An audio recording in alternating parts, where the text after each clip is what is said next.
The Employees Provident Fund scheme was introduced by an ordinance in 1952. Later, an enactment came, and in the early stages, the scheme was made applicable only to six selected industries which were supposed to have the capacity to pay. Now, of course, more than 60 industries are covered by the Employees Provident Fund scheme. But the Act gives the appropriate government certain powers to exempt certain factories from the operation of the Employees Provident Fund scheme. Thus, the employees in a particular industry are governed by more than one provident fund scheme. As is obvious, frequent changes in the place of employment take place, and a worker who is today employed in an exempted factory may, in due course, join a factory where the Employees Provident Fund scheme under the Act is applicable. Then he faces a lot of difficulties in the transfer of his funds from the exempted scheme to the statutory scheme. It is therefore time that the government did away with exemptions altogether. Then, Mr. Vice Chairman, the need for a comprehensive social security scheme is well accepted in the country. The Government of India, some 10 years back, appointed a working group headed by Mr. V.K.R. Menon, Director of the Regional Office of the ILO in New Delhi. That working group went round the country and produced a comprehensive scheme for social security, and the recommendation was that the employees' state insurance and the employees' provident fund schemes should be merged into one social security scheme, which would also be able to give workers unemployment benefits and old age pension. It is more than 10 years since this report was submitted, and though the government appears to have accepted the recommendation in principle, nothing has been done in that matter. That is probably due to the fact that a number of provident fund schemes are exempted from the operation of the statutory scheme. How will the government merge these exempted schemes into the social security scheme?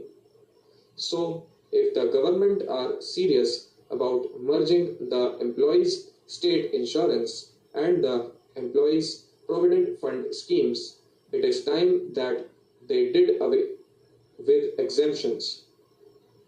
It appears that the Government of India have granted exemptions where under the law they had no power to do so. That is a wrong trend, and I must voice my protest against this. Then, Mr. Vice Chairman, the management of the Employees Provident Fund by the trustees needs a great deal of improvement. Now, under this scheme, some 30 lakh workers contribute. Some of them contribute 6% of their meager wages, others contribute 8%. The trustees are so callous that they do not see to it that all the deductions from the workers' meager wages are deposited with the proper authorities in time.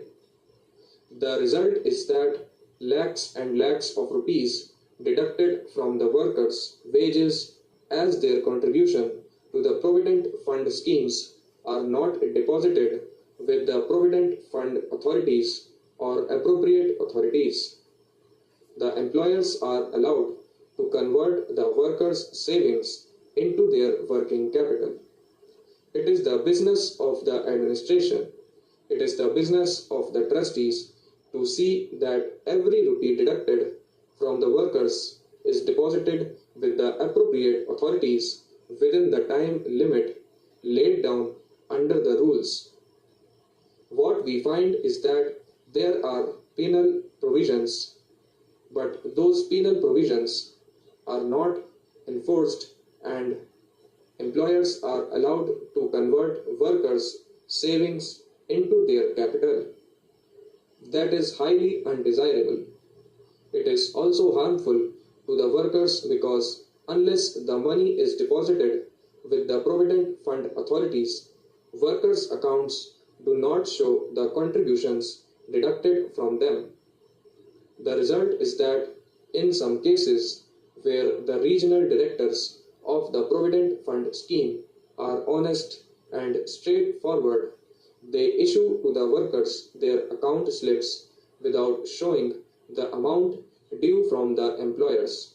The worker who has contributed hundreds of rupees finds that the account slips issued by the Provident Fund authorities show only a meager deposit in his name, and he gets confused, agitated, and discontented, and his heart is not in the work because money deducted from his wages for his old age is allowed to remain with the employers, and the Provident Fund accounts do not give him credit for that sum.